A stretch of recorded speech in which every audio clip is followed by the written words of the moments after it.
Good evening, I'm Amna Nawaz. Jeff Bennett is away. On the NewsHour tonight, the U.S. jobs market unexpectedly stalls in July, raising new questions about the strength of the economy. Colombia's new president vows to fight his country's powerful drug traffickers with the help of the U.S. And we explore why so many in Maui are still stuck in limbo 3 years after the island's devastating wildfires. Everybody that I've talked to, without exception, wants to rebuild, just rebuild what they had before.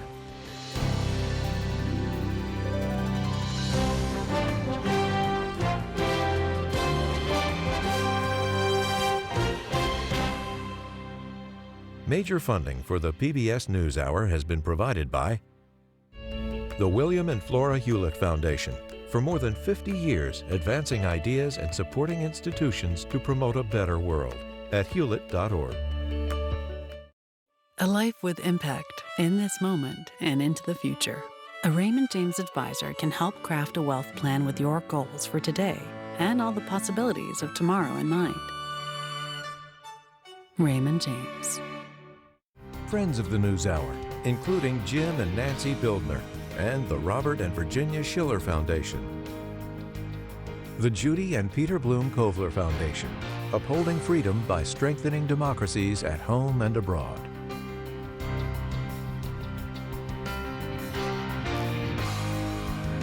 And with the ongoing support of these individuals and institutions.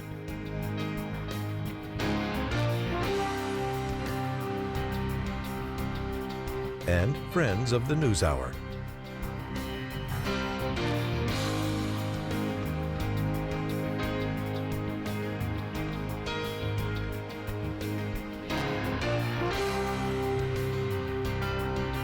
This program was made possible by the contributions to your PBS station from viewers like you. Thank you. Welcome to the NewsHour. New labor data out today shows the U.S. economy lost jobs last month when economists had predicted modest growth. In all, there was net loss of 23,000 jobs in July. Newly revised numbers for May and June also showed 103,000 fewer jobs created than originally reported. The unemployment rate ticked down from 4.2% to 4.1%, a function of fewer people seeking jobs. Joining us with a look at what the numbers mean is Heather Long. She's the chief economist with Navy Federal Credit Union. Great to see you. Thanks for having me. So this is not the jobs report many people were expecting. Where do you see the biggest weaknesses here?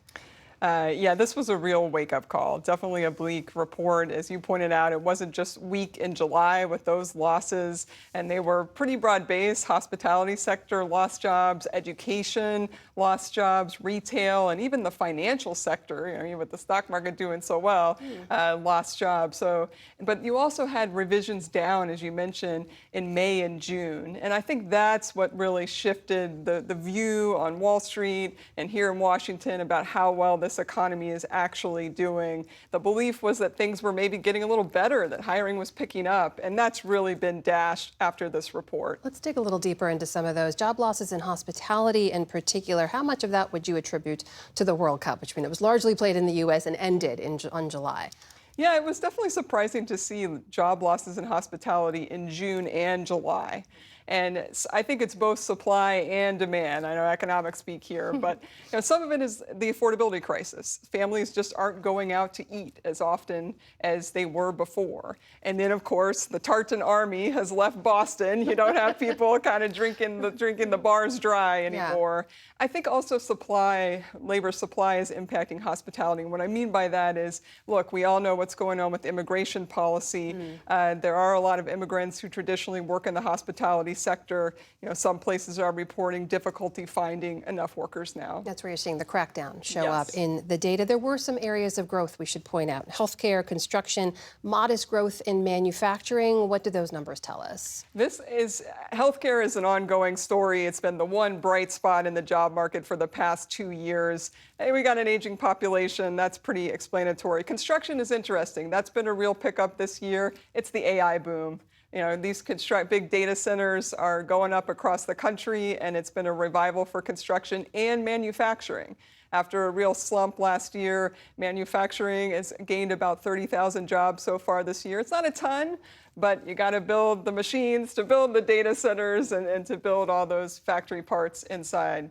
I know another data point and a trend you've been tracking closely is women in the workforce. We saw in these last month's numbers a continuing decline of the number of women in the workforce. The National Women's Law Center was actually out with a recent analysis that found over 845,000 women have left the labor force this year. That's compared to 400,000 men. What is going on here? I think it's really worrying. What you're seeing really in the past 2 years is that women with young children are leaving the labor force. They're just throwing up their hands and saying, I can't do it anymore, and particularly women with children 5 and under. And that's both college-educated women who used to have those work-from-home jobs, and now they're being told they have to return to the office, but also non-college-educated women who work in retail and education and other sectors that used to be giving them more opportunity, more flexibility. And now it's you have to be there from 9 to 5 or whatever those hours are. And you can see with the child care so expensive and less flexibility, women can't do it. The other alarming point in this jobs report that kind of goes alongside that, wage growth. Weakest in 5 years, 3.2%. That is totally wiped out by inflation. That financial squeeze is real for a lot of households. We hear that from a lot of folks we talk to out in the country. And I want to ask you, too, about the job seekers, because we did see the number of people who consider themselves in the workforce. That also dropped. What should we understand about that? Yeah, that was the lowest in 5 years for labor force participation. I will say that it's mainly folks who are retiring, some willingly, some forced. They can't find a job, 55 plus. And the other interesting one, young people still struggling a lot, and of course the immigration factor. Foreign-born workers are definitely down due to the White House immigration policies.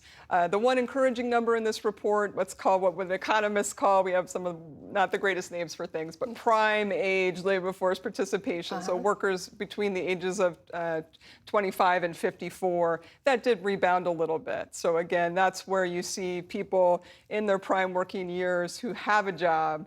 They are clinging to that job right now. That's Chief Economist for the Navy Federal Credit Union, Heather Long. Thank you so much for being here and help us make sense of these numbers. Thank you.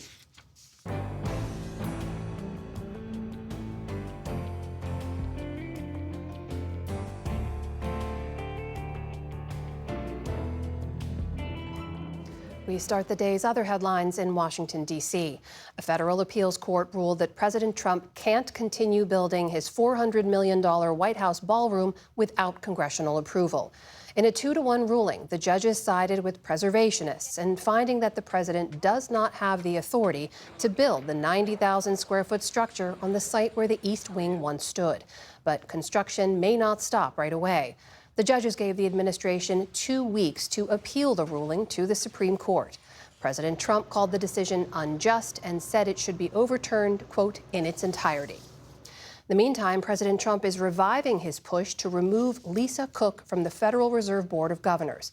The NewsHour has obtained a letter the White House sent to Cook this week saying it is considering removing her and giving her 21 days to respond to unproven allegations of mortgage fraud.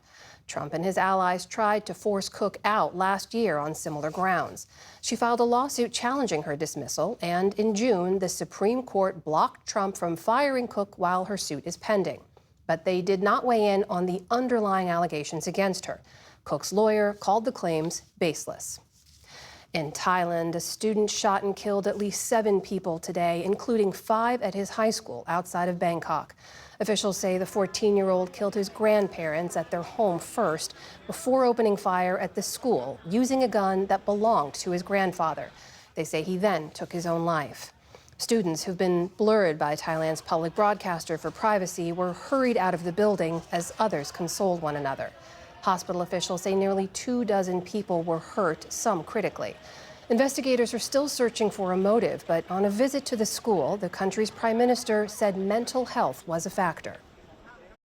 It is a violence, but it is not caused by criminals. It is caused by an individual who had carried lots of pressures and tensions. Classes have been suspended at the school through the end of next week. The shooting has revived a debate about gun laws in Thailand, which has one of the highest rates of gun ownership in all of Asia. A red flag warning remains in effect for parts of Washington state as firefighters work to contain a number of blazes. Officials say more than 850 buildings have burned and entire neighborhoods have been destroyed since the fires broke out last weekend. Tens of thousands of people were evacuated, and police say it could be weeks before everyone is allowed back home due to the toxic air and potential for new fires. In the meantime, the man charged with starting one of the fires appeared in court via video yesterday. Police say that Aaron Farinacci planned the crime for weeks beforehand and chose a hot, windy day to cause maximum damage. In Minnesota, planes were back in the air today after an air traffic control outage in Minneapolis grounded hundreds of flights across the Midwest. It happened yesterday afternoon and lasted about 2 hours, bringing chaos to passengers here at Minneapolis-St. Paul International Airport. The FAA says it was due to an equipment outage at a facility that handles air traffic stretching across 9 states in the Midwest. Officials say service has been restored and an investigation is underway. In Europe, a blistering heat wave is breaking records in multiple countries, helping fuel both wildfires and a worsening drought.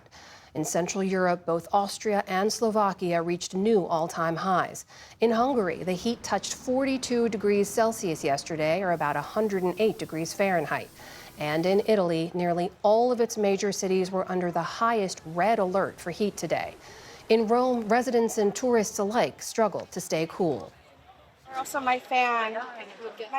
Fan, but it's not charged right now, so I literally am dying out here.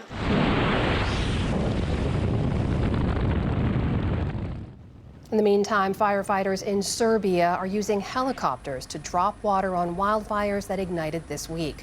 Elsewhere in Serbia, water levels for the Danube River have gotten so low they've revealed sunken World War II ships, some abandoned by Nazi Germany towards the end of the war. Facebook owner Meta says it will appeal a ruling by a New Mexico court ordering the company pay $567 million in a child safety case. Most of that money will go towards treatment services for young people, with the rest meant for awareness and prevention efforts, among others. It is the largest such penalty yet for the tech giant, and it comes on top of a separate $375 million penalty that jurors ordered during an initial phase of the same case for misleading users about the safety of its platforms. In a statement, Meta says it remains confident in its record of protecting teens online. On Wall Street today, stocks rose after that weak jobs data eased concerns about the Fed raising interest rates. The Dow Jones Industrial Average added around 150 points on the day. The Nasdaq climbed more than 1%. The S&P 500 also posted a decent gain to close out the week. Still to come on the NewsHour, President Trump's pick for Attorney General Todd Blanche appears to clear his last hurdle for confirmation. A severe drought and aging infrastructure plunge Puerto Rico into a water crisis. And David Brooks and Jonathan Capehart weigh in on the week's news. This is the PBS News Hour from the David M. Rubenstein studio at WETA in Washington, headquarters of PBS News. At the U.S. Capitol, a wild day of decision and indecision. The Senate today passed the toughest sanctions bill on Russia yet and is now on track to confirm Attorney General nominee Todd Blanche. But our congressional correspondent Lisa Desjardins joins us now to report that a slew of other high-priority items are still tangled, largely due to the Republican divide. Good to see you, Lisa. Hi. Let's start with Todd Blanche. It does seem like his confirmation is on track. That's correct, and it looks like it will be by the narrowest of margins. It came down to a single senator, Republican Bill Cassidy of Louisiana. He is a Republican who just 2 months ago lost his primary because President Trump went after him. This morning, Cassidy made his announcement about Todd Blanche on the Senate floor. Mr. Blanche is not perfect, and he will tell you this. But the choice is not between perfection and Mr. Blanche. It is between Mr. Blanche and another acting attorney general who may not run the department effectively under President Trump, and who indeed may not be as good as Mr. Blanche. As you heard there, his speech was stilted at times at the end. He seemed to choke back emotion. Now, Cassidy is a senator who voted to convict Trump in the second impeachment trial over January 6th. However, he was a decisive vote otherwise on some issues like the nomination of HHS Secretary RFK Jr. Now, with Blanche, Senate Republicans really had to get the votes exactly right. So here's where things stand. I want to show people what's happened here. First of all, you see Cassidy a yes, but two senators there in the middle, the women, Susan Collins, Lisa Murkowski, were no's. Senator Mitch McConnell is absent. He could have been a decisive vote here, but that is benefiting the president. The next question is, when is this going to happen? Possibly tonight, but we are waiting right now as other issues are snagged, and we will probably get to that in a second. We mentioned that Russia sanctions bill there. They did get that done, and it is a big deal. Remind us why. This is a very big deal, as a matter of fact. This bill is the most powerful statement that the U.S. Senate has made yet when it comes to Ukraine. It is a very big victory for Ukrainian President Volodymyr Zelensky. Is by far the toughest sanctions bill that we have seen being considered against Russia. Here's what it does. It allows up to 100% tariffs on the 5 countries that buy the most energy, oil, and gas from Russia, new sanctions on Putin personally and those around him, and also blocks some ways that Russia's been able to avoid sanctions in the past. It also would extend sanctions on Iran. Now, this bill is named for late Senator Lindsey Graham. He is the one who helped negotiate it, and there is no doubt that his death is part of the momentum, actually, that has gotten this through the Senate. There is some concern because this gives a lot of power to President Trump from some. However, there's more concern about Russia, and now it goes to the House. I know on top of everything else you were tracking, government funding will run out again soon. Where do things stand on a government funding bill? I really have to remind people about this. I'll tell you where things stand. Senators are asking me where things stand. Wow. So that's never a great situation, though I know a lot. I don't know everything. Let me break down the basics here of where we are. A reminder, government funding runs out September 30th. The Senate, when it leaves this weekend, doesn't come back till September 14th. The extension they want until December is snagged over a ban on hemp products. Amna, I didn't see this coming, but there is a ban that was voted on last year. It had a 1-year phase-in. It's supposed to go into effect in November. Now the CR is snagged over when that will go into effect. So tell us overall, where do things stand on the to-do list? Kind of walk us through it. Okay, here we go. Our viewers are very astute about this. Let's look at this big to-do list that our senators and elected officials are going over. First of all, the things that we have seen getting action or about to get action right now in the U.S. Senate, those top 4 items, we're going to check them off in green in just a second, including the Blanche nomination, which we do expect. But however, there are some you will see below that we think they're going to leave undone as they leave the House, as they leave Congress for their August recess. That one in the middle, you see that college athlete reform package. We are still waiting tonight to see if that gets an advancement or not. Down to the last minute here, Senator Thune, the Republican leader, was trying to do things in an orderly fashion here, get ahead. But yet again, individual senators are taking the opportunity to try and get their issues in or block issues they don't like. They got a lot to do. You've got a lot to cover. Lisa Desjardins, always good to see you. Thank you.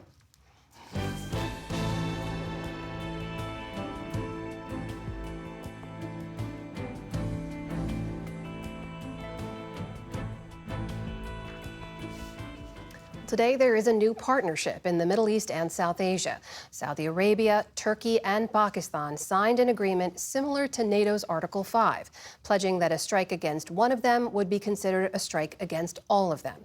But what there is not today is an announcement of a deal between the U.S. and Iran, despite reports from the administration all week that it was close. Nick Schifrin is here now to explain why. So, Nick, let's start with that deal between the U.S. and Iran. How close was it this week? It was very close, according to 4 regional officials and 1 senior U.S. official who told me that in the middle of the week, Iran and Oman had a deal over the Strait of Hormuz that ships entering the strait would use a lane closer to Iran. Ships leaving the strait would use a lane closer to Oman. There would be no tolls. The strait would be demined, and it would restart the 60-day clock, bringing the U.S. and Iran back to ceasefire and larger negotiations. This was a temporary deal supported by the members of the Gulf Cooperation Council, all of the countries that you see along the Gulf there, even though it meant that Iran could hypothetically block their imports. And senior Gulf officials told me they had no choice because they feared if the U.S. escalated against Iran, their fear was that Iran would escalate against them, targeting cultural, even political targets. And in a call between Saudi Crown Prince Mohammed bin Salman and President Trump, a senior regional official tells me that the Crown Prince painted a, quote, nightmare scenario about the risk of escalation to the region and to global energy. That helped move President to want this deal by midweek. And again, they thought, U.S. officials did think that they had one, and it would restart those negotiations with Iran over the nuclear program, over the frozen assets, and a permanent solution to the strait. So officials thought they had a deal over the strait. What ended up happening? So there's a debate where it comes down to this. But the senior U.S. official and 3 of the Arab officials tell me that they believe Iran changed its demands, that Iranian negotiators agreed to this temporary deal. But then members of the Islamic Revolutionary Guard Corps came in over the top, demanding clear promises that the U.S. lift the blockade, also lift sanctions, let Iran sell oil again in dollars, and also add tolls to the agreement. Take a listen to Benham Ben Taliblu of the Foundation for the Defense of Democracies. We've seen this movie from the Islamic Republic before, where you think a deal is close or imminent or at hand, and last minute the parameters change and the government asks for more. That's fundamentally in the nature of the Islamic Republic. But ultimately, there was one real reason here why there is no deal at hand yet. And that's because the regime, more so than ever before, believes that escalation rather than engagement will guarantee its survival. And its diplomatic strategy in the short and medium term is to try to find a way to punish the Trump administration rather than come to a modus vivendi with it. But Iran says the blame is on the United States for what it called, quote, theater diplomacy on loop. Chief negotiator Mohammad Ghalibaf wrote this week, acknowledge the facts, fulfill your commitments. We don't need more theater. The facts being a reference to Iran's demand that the U.S. lift new sanctions that the U.S. recently imposed on Iran. Take a listen to Ali Vaez of the International Crisis Group. He says the U.S. is incorrect if it assesses that somehow Iranian divisions or mixed messages are preventing this deal. The belief that there are divisions between the more moderate, pragmatic forces of Iranian politics and the IRGC is what's creating serious divisions within Iran is just misguided. The Revolutionary Guards is in charge and is calling the shots. If it was up to Iran and Oman, a deal would have been achieved a few weeks ago. But because behind Oman, there's the United States and other Arab Gulf states, and they were pulling the strings. Taliblu and Vaez do not agree necessarily on what's going on, but they do agree on one thing, Amna, that Iran is playing for time and does believe that time is on its side. So tensions with Iran continue, tensions in the Strait continue, but you've been reporting on this new deal between Pakistan, Saudi Arabia, and Turkey. Tell us about that. Yeah, so they signed the Mecca Joint Defense Agreement. We saw today Saudi Crown Prince Mohammed bin Salman with Turkish President Recep Tayyip Erdogan, Pakistani President Shehbaz Sharif there, 3 Sunni Muslim leaders who, especially when it comes to MBS and Erdogan, have competed more than collaborated in the past. They pledged to treat an attack on one as an attack on all of them. That is a specific reference to NATO, of course. The bottom line, Amma, this is an example of countries in the region seeking new security arrangements outside of the United States. None of these countries are weakening their U.S. ties, but there are some officials in the region with doubts about U.S. leadership that are accelerated by the Iran war, knowing that Iran's regime will survive, knowing that Iran's regime will emerge from this more emboldened, and as we were talking about at the top, more leverage over the strait. All right, Nick Schifrin, thank you very much. Thank you.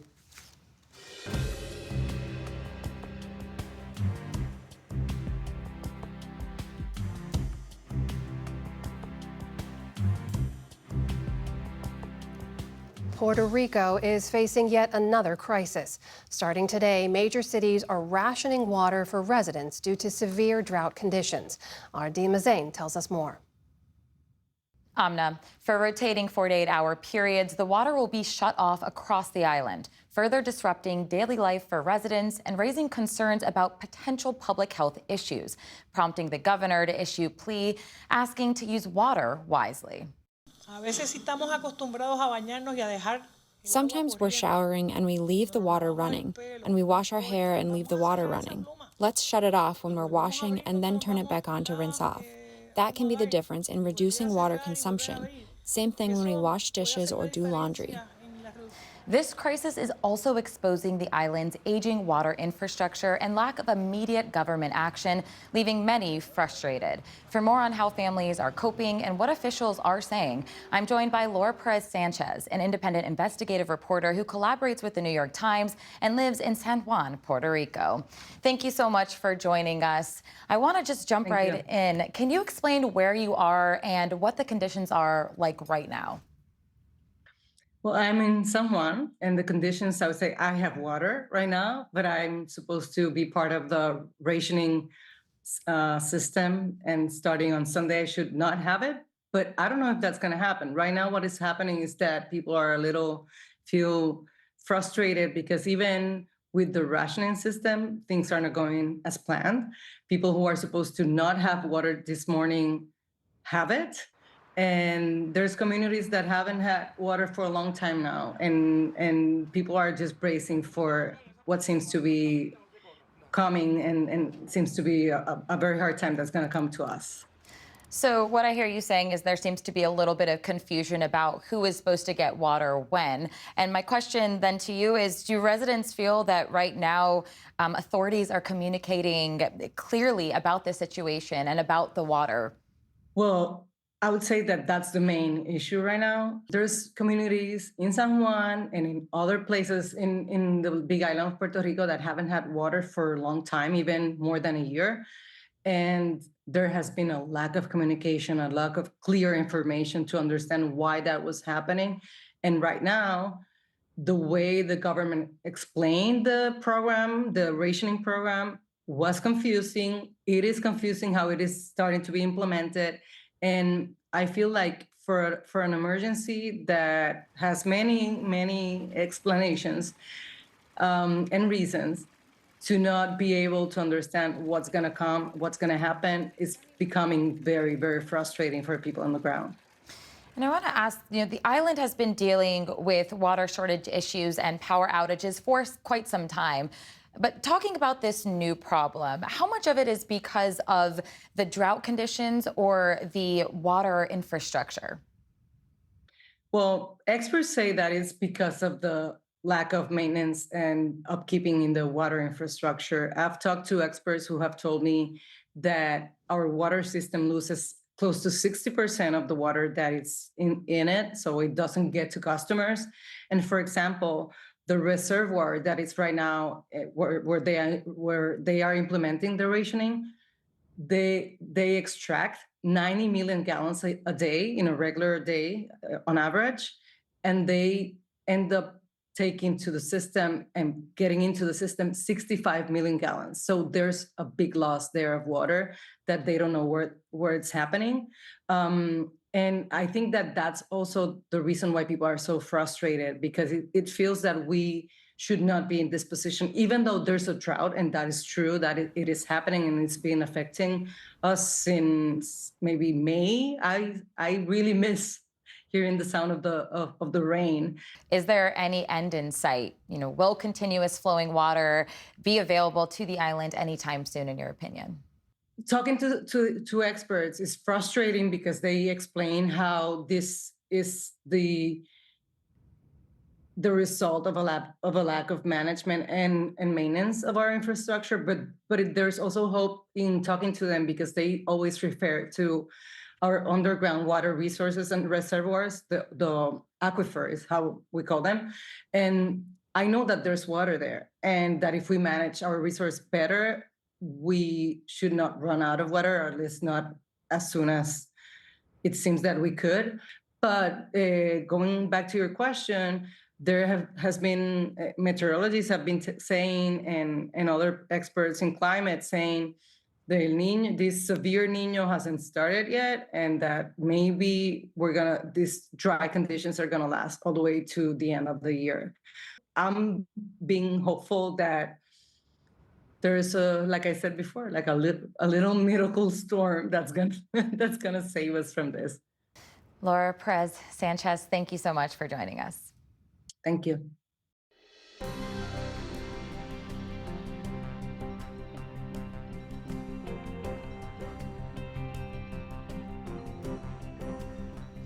The new president of Colombia was inaugurated just a short time ago. Abelardo de la Espriella won a tight race in June that halted Colombia's leftist movement with a sharp pivot to the right. Liz Landers takes a look at the man and his tight relationship with the Trump White House. In Colombia today, a wave of yellow jerseys and a tidal wave of change as the South American nation ushered in a new era of its political future. Abelardo de la Espriella's unprecedented actions began even before his presidency. The self-described political outsider and right-wing leader opted to move his inauguration out of the country's capital of Bogota to the city of Santiago de Cali. It's a move he said would get the ceremony away from Colombia's Congress and seat of power and closer to the people. Even with the promise to be a president for all, it was clear some were not happy with the political change. Security forces established a heightened presence before the inauguration. Police seized a bus loaded with explosives in southern Colombia, which they believe was headed toward the inauguration site. And across the country, hundreds gathered to protest, disavowing the incoming president.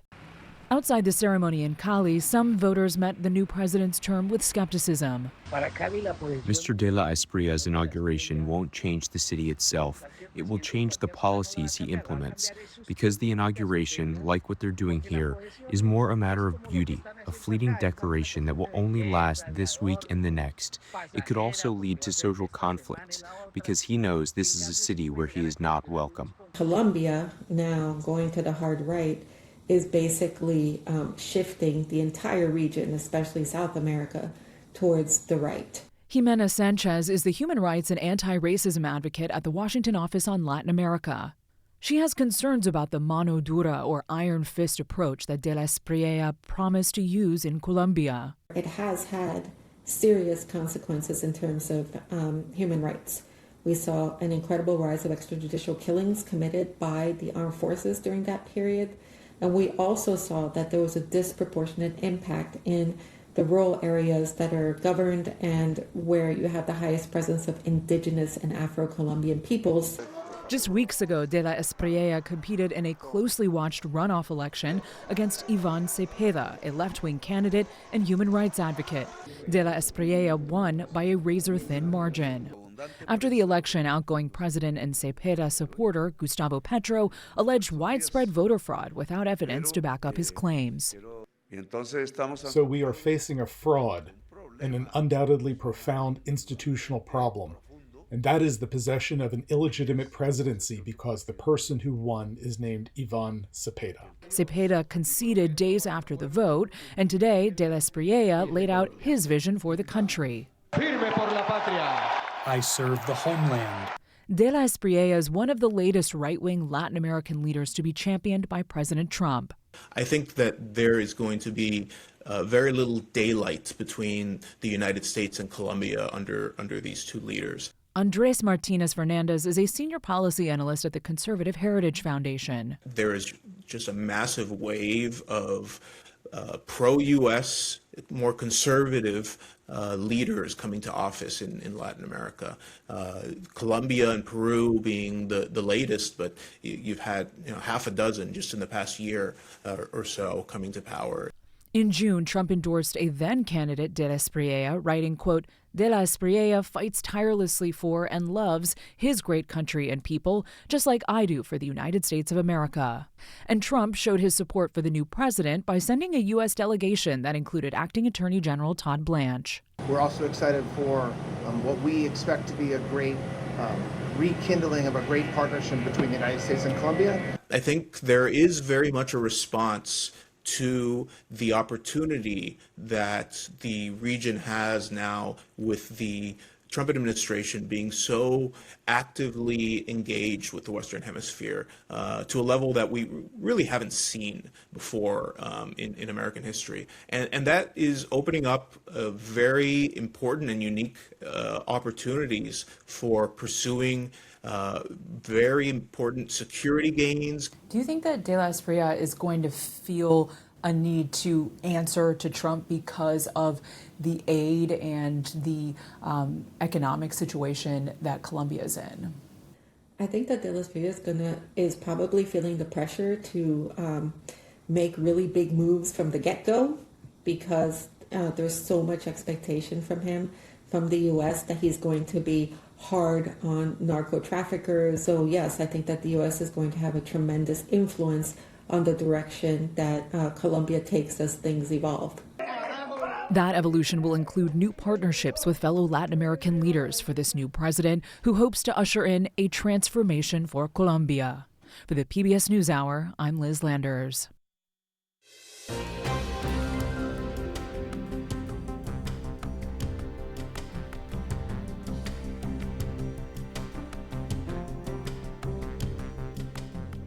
Tomorrow marks 3 years since the deadly wildfires swept through the town of Lahaina on the island of Maui. The fires consumed thousands of structures, killed 102 people, and destroyed an important site of Hawaiian history. Today, hundreds of homes have been rebuilt, and permits for hundreds more have been approved. But as Stephanie Sy reports, many of Lahaina's residents remain in limbo. I'm still living out of a suitcase, 3 years going on, so it's exhausting.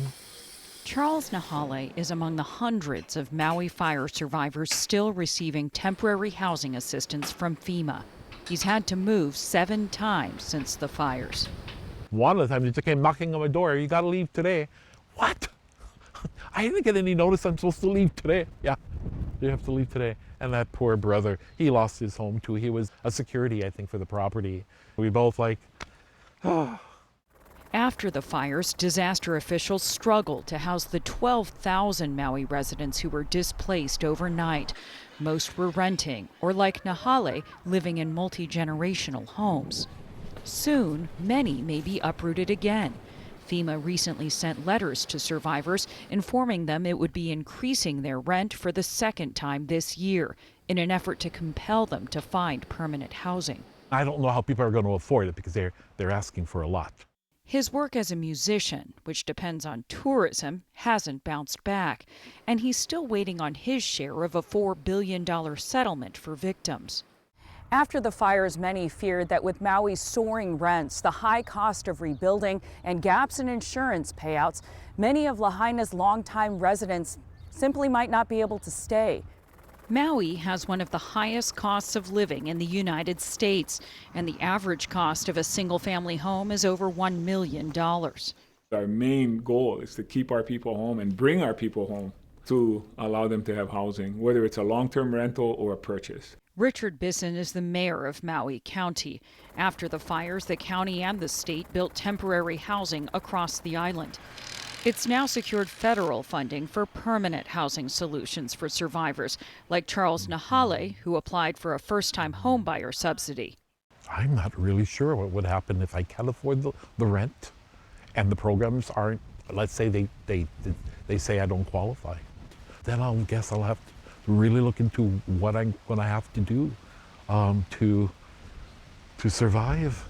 Survival for many has meant leaving Maui. Since the fires, more than 3,400 residents have moved off the island. With FEMA assistance due to run out altogether in February, the county acknowledges it's up against the clock. We are moving as quickly as we can. I don't know that we can ever move quick enough in any setting. More than 50% of the population of Native Hawaiians now don't live in Hawaii. Stemming the flow of locals leaving Lahaina is urgent to many here, like Native Hawaiian conservationist Carolyn Aweloa. We will lose the character of our place, we'll lose our identity, we'll lose the people who love this place so much, know it intimately, from the way the winds blow, the way that the currents move, the way that the fish come in season, everything about Lahaina. We can't lose that. We can't. She co-founded a nonprofit, the Lahaina Community Land Trust, to try and protect longtime residents affected by the fires from getting priced out in the rebuilding boom. The fire pretty much took all of the housing here, all of this part of town. It's raised tens of millions of dollars, including from the county, to buy lots in the burn zone. build houses, and sell them at more affordable prices to locals.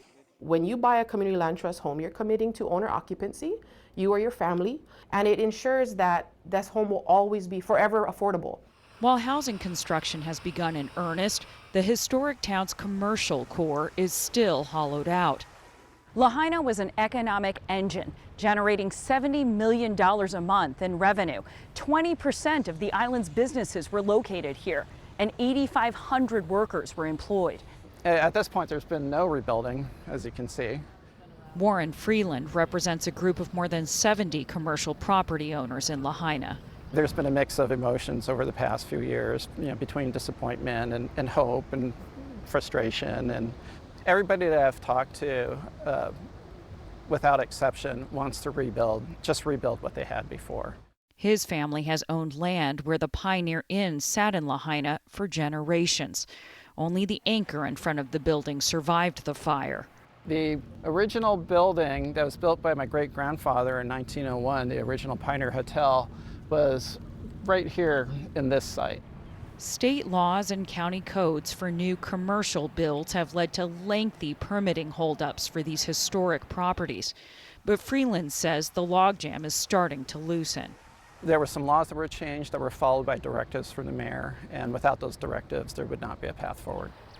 But other new legislation may be holding the economy back, at least according to Maui's many short-term rental owners. There's no guarantee that a single house will be made affordable or attainable to residents, but what it does guarantee is that we are going to see harm to the economy and jobs and residents.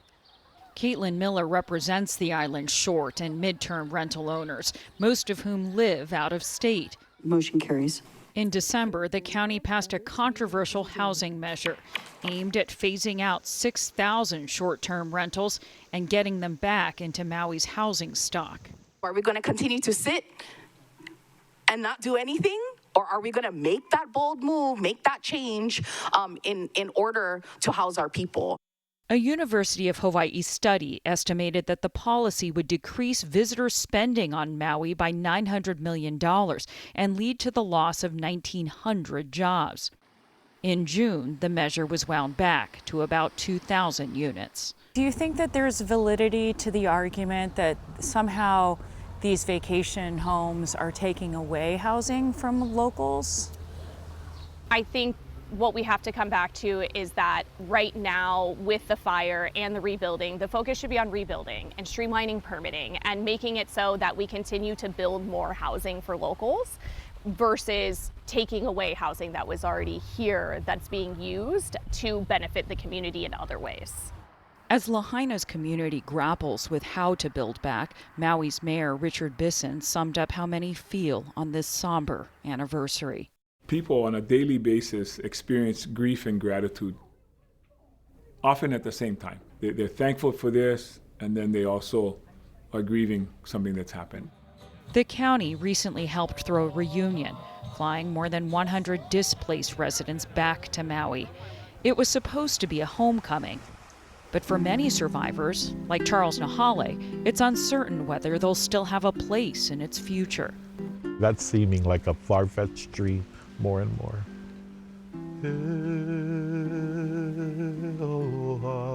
For the PBS News Hour, I'm Stephanie Tsai in Maui, Hawaii.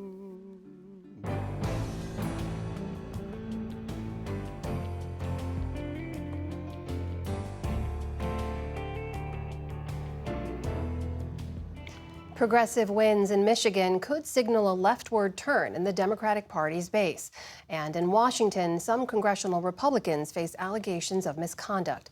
On those topics and more, we turn now to the analysis of Brooks and Capehart. That's The Atlantic's David Brooks and Jonathan Capehart of MS Now. Great to see you both. Hey, see you. A few new anecdotes from this week that I'm going to try to put to you, and you can divine the party's direction for Democrats moving forward here. Let's start with this. In Missouri this week, we saw the moderate candidate there, Wesley Bell defeat the progressive Cori Bush in a congressional primary rematch. But there are signs, as we mentioned, of an ascendant progressive wing. In Wisconsin, the front runner in next week's Democratic gubernatorial primary is a Democratic socialist. That's Francesca Hong.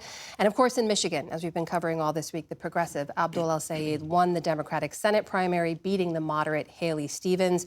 You may have already seen just today the Republican candidate in that case, in that race, Mike Rogers, released this video trying to appeal directly to those Stevens voters. Take a listen. To the vast majority of people across Michigan who do not want to throw their support behind a campaign filled with anger, divisiveness, calls for violence, and the views that are out of touch with your values, well, you have a home with us. The fight is far greater than just left versus right. The fight is for the very soul of our nation.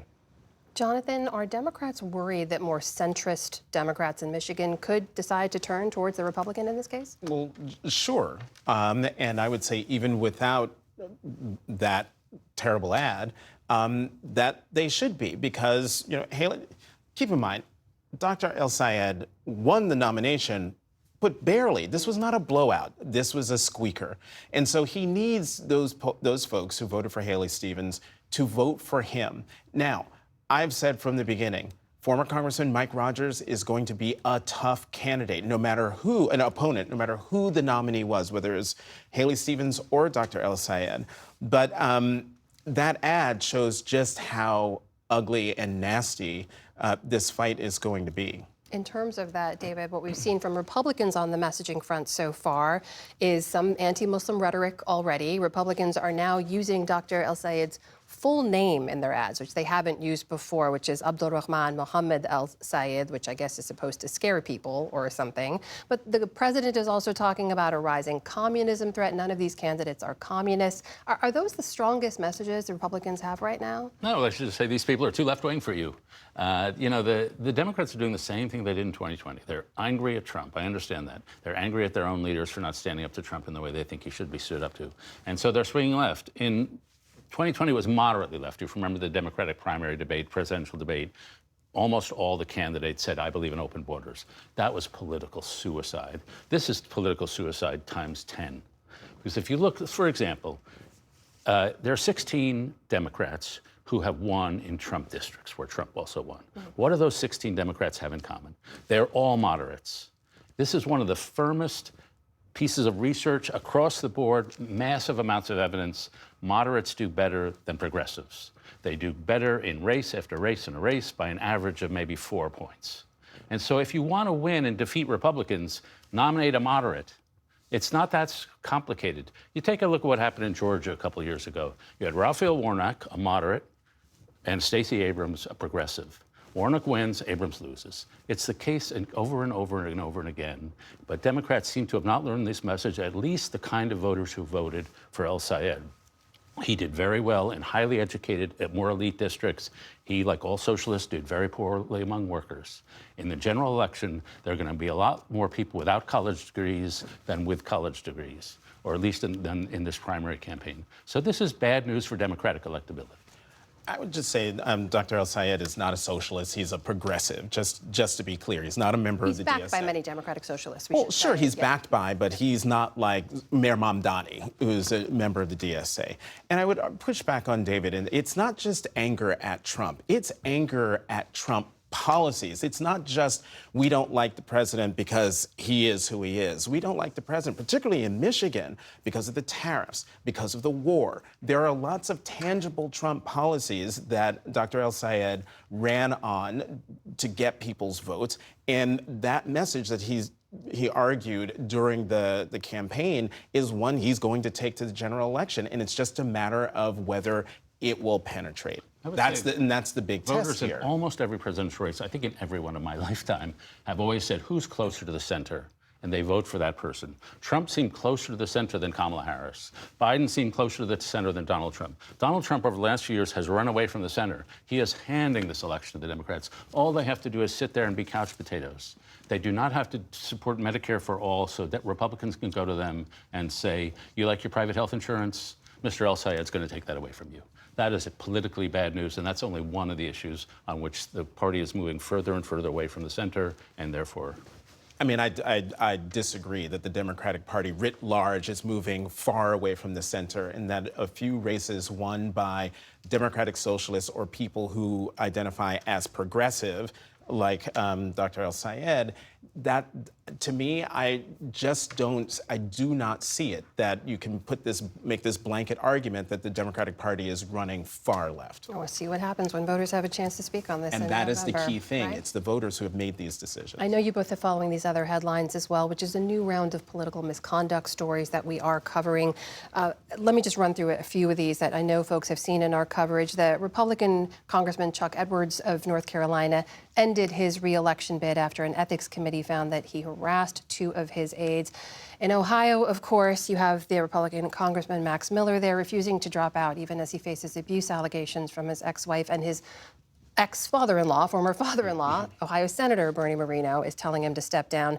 And in Florida, there's Congressman Corey Mills, who's been accused of assault and is under investigation, is also staying in the race.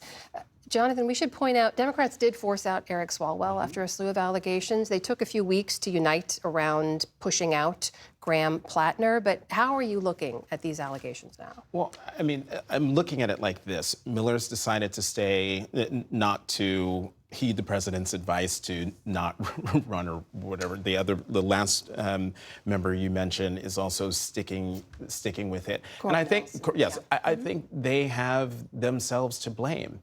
They just look at what then candidate Donald Trump did in 2016 when credible accusations of sexual misconduct were leveled against him by multiple women. Then the infamous grab them by the expletive recording that came out in October of 2016, and yet folks still stayed with him.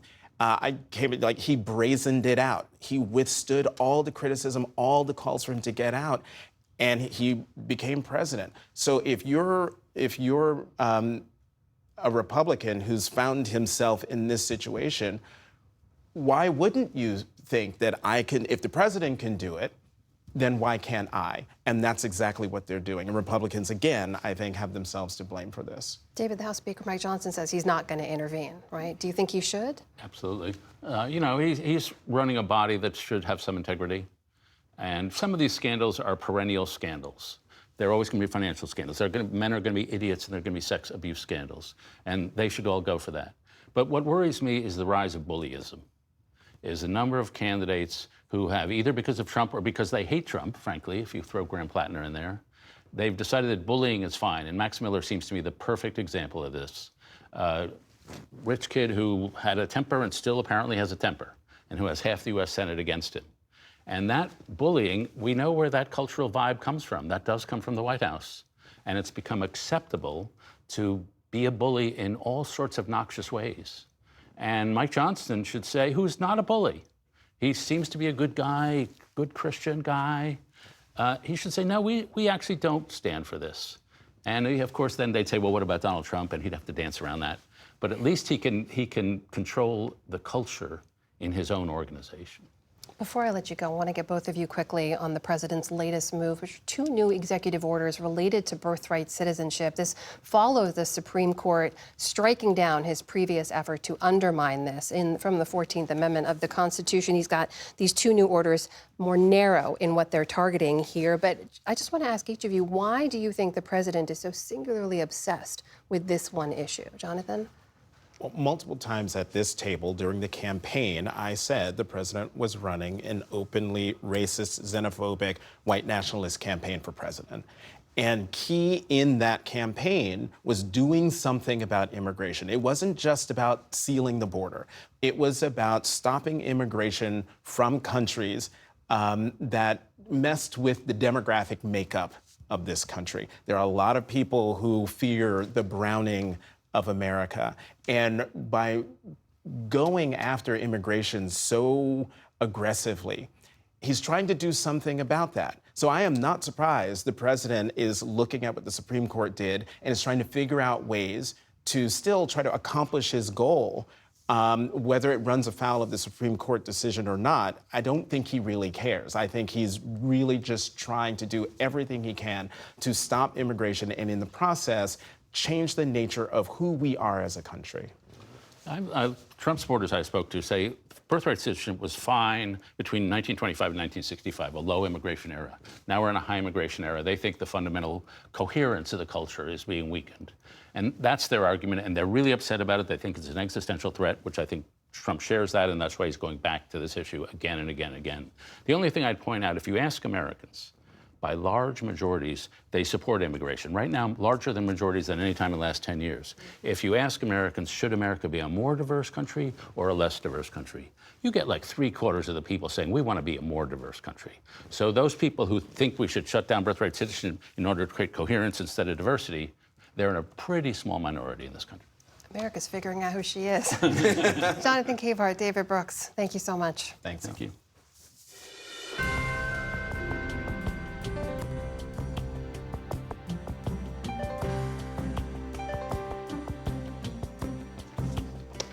Be sure to tune into Washington Week tonight, right here on PBS. Moderator Jeffrey Goldberg and his panel examine Todd Blanche's confirmation fight and the concerns over the U.S. military's depleted munitions. And this weekend, of course, you can watch Horizons and Compass Points both on our YouTube channel or wherever you get your podcast and on your local PBS station. Check your local listings. And that is the NewsHour for tonight. I'm Amna Nawaz. On behalf of the entire NewsHour team, thank you for joining us. Have a great weekend. Major funding for the PBS NewsHour has been provided by the ongoing support of these individuals and institutions, and friends of the NewsHour, including Kathy and Paul Anderson, and Camilla and George Smith. The Walton Family Foundation, working for solutions to protect water during climate change, so people and nature can thrive together.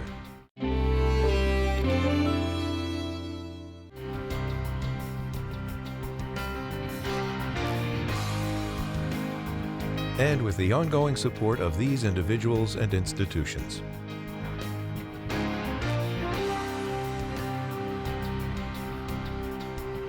And friends of the NewsHour.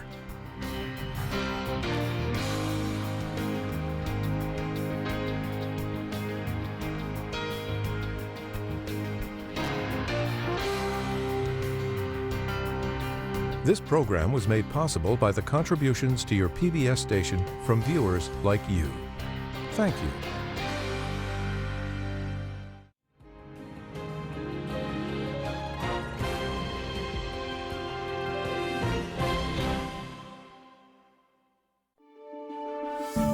You're watching PBS.